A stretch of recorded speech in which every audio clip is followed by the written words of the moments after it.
सुबह तड़के उठते ही शीतल अपने छोटे से कमरे में लकड़ी के चूल्हे पर कुछ पकाने लगी। धुएं से उसकी आंखें लाल हो रही थी, पर फिर भी होठों पर मुस्कान थी।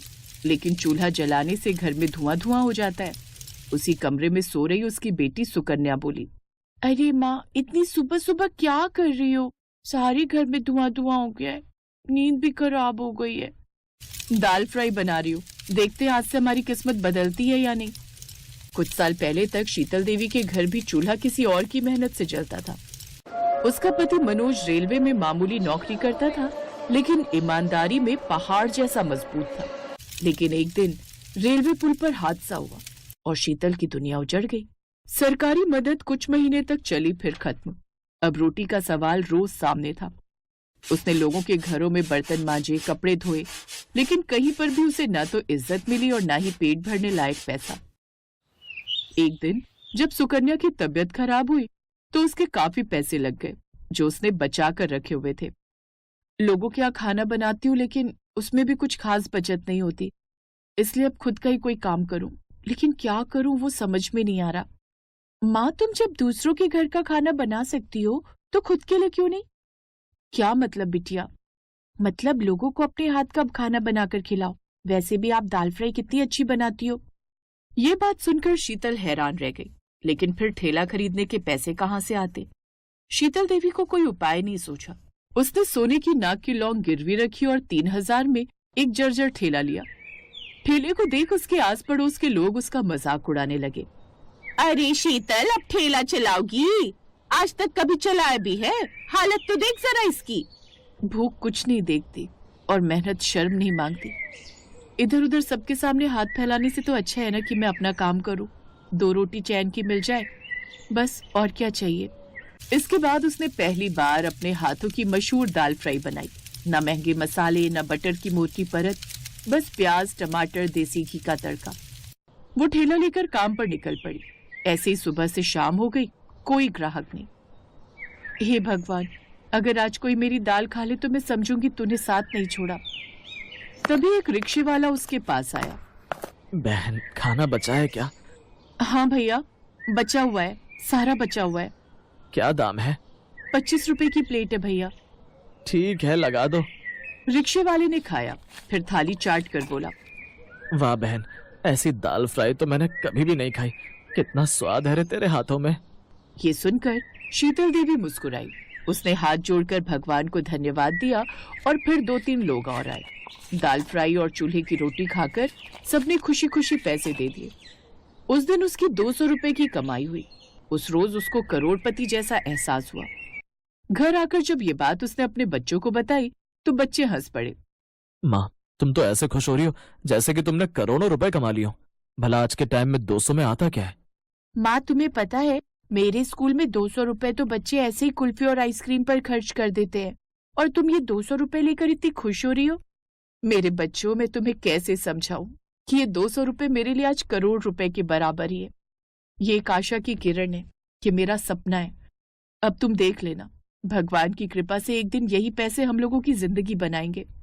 अपनी माँ की ऐसी बातें सुनकर दोनों बच्चे अपनी माँ पर मुस्कुरा पड़े। लेकिन शीतल के लिए वो 200 रुपए वरदान से कम नहीं थे। वो उसके आत्मविश्वास को बढ़ा रहे थे। रोज सुबह 5 बजे उठकर वो चूल्हे पर दाल पकाने के लिए रख देती और फिर ठेले पर सजाकर वो बेचने के लिए निकल पड़ती। धीरे धीरे ग्राहकों की लाइन लगने लगी और धीरे धीरे लोगों ने आकर उसके हाथों का स्वाद चखा तो बस चखते रह गए। आओ आओ, गर्मा गर्म दाल फ्राई खाओ। अब तो शीतल देवी के ठेले पर दोपहर होते ही भीड़ लगनी शुरू होने लगी थी। तुम्हारी दाल में कुछ जादू है। मैंने महंगी से महंगी, यहाँ तक कि 5 स्टार होटल की भी दाल खाई है, लेकिन जो स्वाद इसमें है वो कहीं नहीं है। सच में बहन, जादू है जादू तुम्हारे हाथों में। तभी एक ट्रक भरकर कुछ लोग माता के दर्शन करके लौट रहे थे। दाल फ्राई, यही वो ठेला है जहाँ बढ़िया सा खाना मिलता है। मुझे तो यहाँ का खाना बड़ा पसंद है। बहन देखो, हम सब माता के दर्शन करके लौटे हैं। इन सभी श्रद्धालुओं को बड़ी भूख लग रही थी, लेकिन मैंने कहीं भी ट्रक नहीं रोका, क्योंकि मैं जानता था जो मजा इन्हें यहाँ का खाना खाने में आएगा ना, वो किसी और खाने में नहीं मिलेगा। यहाँ का खाना सस्ता होने के साथ साथ टेस्टी भी है। शुक्रिया नमित भाई जी, आप जब भी आते हैं मेरे ठेले पर बिना तारीफ किए नहीं जाते। अरे मैं अकेला ऐसा थोड़ी नहीं हूँ। अब आप देखना, ये जितने भी श्रद्धालु यहाँ से खाना खाकर जाएंगे ना, वो सब दोबारा यहाँ जरूर आएंगे। फिर शीतल ने उन सभी लोगों को दाल फ्राई और नान परोसी, वो भी हरी चटनी और प्याज के साथ, जिसे खाते ही वो सब खुश हो गए, क्योंकि इतनी टेस्टी चीज उन सब ने कभी नहीं खाई थी। सबने उसकी खूब तारीफ की और उस रोज उसकी और भी अच्छी कमाई हुई और दिन पर दिन उसकी तरक्की होती गई। माँ, आज समझ आया कि जब हम उस दिन तुझ पर हंस रहे थे, फिर भी तू इतनी खुश क्यों थी। तुम्हारी मेहनत के कारण ही हम दोनों पढ़ पा रहे हैं। अब शीतल देवी ने देर रात को भी काम करना शुरू कर दिया ताकि बेहतर कमाई हो सके। एक रोज, माँ तुम आराम कर लो ना, पूरा दिन कितना काम करती हो। नहीं, यही मेरी कमाने की उम्र है बच्चों, अगर अब मैं घर पर बैठ गई तो क्या ही काम करूंगी। फिर एक शाम तेज बारिश में भी शीतल ठेला लेकर निकली। सड़क पर पानी भर गया, लोग घरों में छिपे थे। उसी वक्त एक कॉलेज की लड़की आई। आंटी, आप इस हालत में भी काम कर रही हैं? बिटिया, बारिश भूख नहीं रोकती और पेट शर्म नहीं जानता, बता अब क्या दूं तुझे खाने को। लड़की ने उससे बस दाल ही ली और खाने लगी। आज वो घर से बस खाली रोटी लेकर आई थी। जब उसने दाल फ्राई खाई तो उसकी बहुत तारीफ की। अब वो लड़की रोज उसकी दाल खाने लगी। उस लड़की का नाम था सोनल। कुछ हफ्तों के बाद सोनल फिर आई, लेकिन इस बार बड़ी कार में टीवी कैमरे के साथ। पता चला कि वो एक मशहूर फूड ब्लॉगर है। आंटी, मैं आपकी कहानी पूरे देश को दिखाना चाहती हूँ, लोगों को पता तो चले कि असली स्वाद कहाँ जन्म लेता है। उसकी बात सुनकर शीतल हंसी। शायद मेरी दाल किसी और भूखे के पेट तक पहुंच जाए। वीडियो वायरल हुआ। गरीब दाल फ्राई वाली की दिल से बनी दाल की कहानी। लाखों लोग देखने लगे, लोग आने लगे और दाल का भरपूर स्वाद लेने लगे। धीरे धीरे बहुत सारे पैसे आने लगे। अब दोनों बच्चों की आंखों में अपनी माँ के लिए आज बहुत इज्जत थी। वो भी अपनी माँ का हाथ बटाने लगे। कुछ सालों बाद उसने अपना एक रेस्टोरेंट खोला और अपने बच्चों के साथ उसे चलाने लगी। समय बीता और अब बच्चे काफी बड़े हो गए। फिर एक रोज जब धूप सुनहरी थी और हवा में सर्दी की मिठास थी, सुकन्या ने देखा कि उनकी माँ मिट्टी के चूल्हे के पास बैठी है पर आंखें बंद है। चूल्हे पर दाल पक रही थी और माँ जैसे आंखें बंद करके भी मुस्कुरा रही थी। सुकन्या चिल्लाई, माँ, माँ उठो ना। पर शीतल चली गई थी, लेकिन ठेले की भट्टी अब भी जल रही थी। उसके बच्चों ने हाथ जोड़ा और कहा, माँ, अब आपकी दाल हम चलाएंगे और किसी को भूखा नहीं सोने देंगे। शीतल की दुनिया से चले जाने के बाद उसके दोनों बच्चों ने अच्छे से उसके काम को संभाल लिया। अब पुरानी दिल्ली की उस गली में आज भी जब धूप ढलती है तो घी की खुशबू, प्याज का तड़का और ममता की महक एक साथ उड़ती है। उस रेस्टोरेंट में आने वाले लोग कहते हैं, अरे यही वो गली है जहाँ से दाल मखनी ने इज्जत की महक पाई है। और शीतल के दोनों बच्चे ये सुनकर मुस्कुरा देते। वो अपने रेस्टोरेंट का एक हिस्सा गरीबों की मदद के लिए देते। लेकिन शीतल अब अमर हो गई अपनी दाल फ्राई के कारण, और सब लोगों की जुबान पर एक ही नाम छोड़कर चली गई, दाल फ्राई वाली, जो उसकी पहचान थी और आज उसके बच्चों की भी।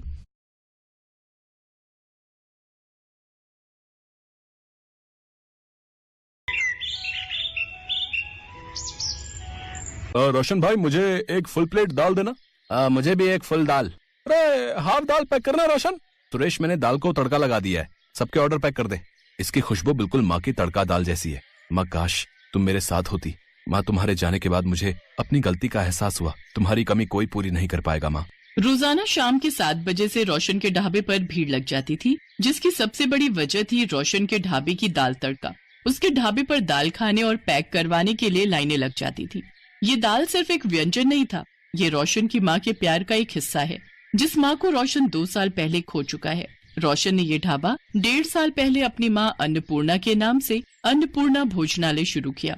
रोशन का ढाबा आज उसी माँ की तड़का दाल की वजह से प्रसिद्ध हुआ था। अन्नपूर्णा ने अपने बेटे को दाल तड़का का वो हुनर सिखा दिया, जिससे आज रोशन का ढाबा बहुत ही ज्यादा फेमस हो चुका था।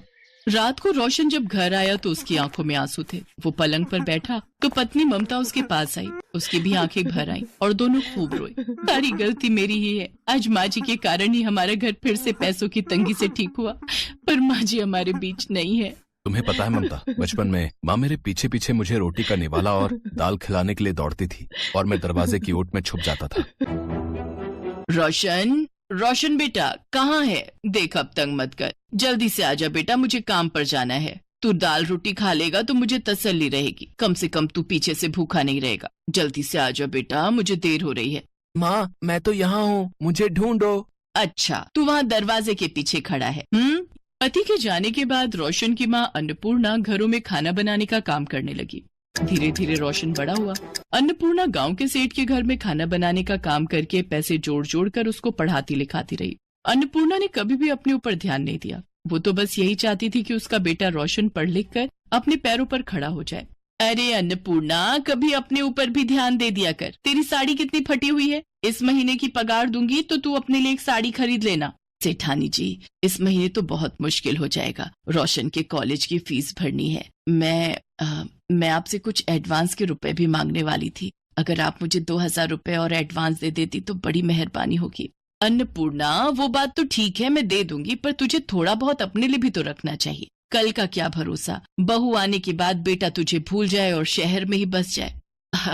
सेठानी जी, मेरा बेटा ऐसा नहीं है। देखना, अच्छी नौकरी मिलते ही वो मुझे शहर ले जाएगा। मैं तो ऐसा ही चाहती हूँ। तूने गरीबी में पैसे जोड़ जोड़ कर अपने बेटे को पढ़ा लिखा ही दिया। अच्छा सुन, ये साड़ियाँ लेती जा। तेरी साड़ी बहुत फट गई है। मैं तो अब ये साड़ी पहनती नहीं हूँ, तेरे काम आ जाएगी। शुक्रिया सेठानी। और फिर रोशन शहर में ही पढ़ाई पूरी करके नौकरी करने लगता है। कुछ दिनों तक तो रोशन सेठानी के घर जब अन्नपूर्णा काम पर होती थी तो सेठानी के मोबाइल फोन पर अन्नपूर्णा से बात कर लेता था। पर कुछ समय बाद उसका मोबाइल पर फोन आना बंद हो गया। सेठानी जी, रोशन का कोई फोन तो नहीं आया? बड़े दिन हो गए, उससे बात नहीं हुई। नहीं अन्नपूर्णा, अगर कोई फोन आता तो मैं तुझे बता ही देती। अच्छा, नंबर तो मेरे मोबाइल पर है उसका, तू कहे तो मिलाकर देखूं?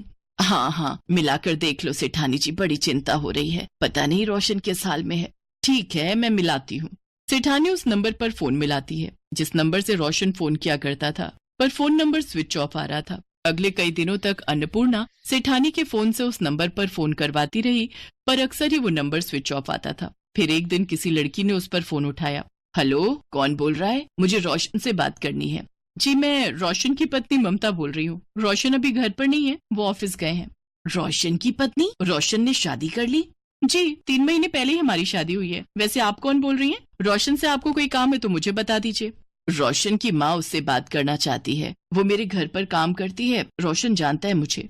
हेलो, मुझे आपकी आवाज नहीं आ रही। हेलो। अरे, लगता है फोन कट गया। रोशन ने शादी कर ली और मुझे बताया नहीं। अब मेरे अपने बेटे ने मुझे नहीं बताया, ऐसा कैसे हो सकता है? अन्नपूर्णा, कहाँ जा रही है? अरे सुन तो, दोबारा मिलाऊं क्या? अन्नपूर्णा ने सेठानी की बात को नहीं सुना। वो तो बिल्कुल ही सदमे में चली गई थी। अन्नपूर्णा घर आ जाती है। अब उसका किसी भी काम में मन नहीं लगता था। सेठानी के घर भी अन्नपूर्णा ने आना जाना बंद कर दिया। वो अपने आप को कमरे में ही बंद रखती थी। धीरे धीरे 1 साल निकल गया। फिर एक दिन रोशन गांव आया, पर अन्नपूर्णा की हालत बहुत खराब थी। वो बहुत ज्यादा बीमार हो चुकी थी।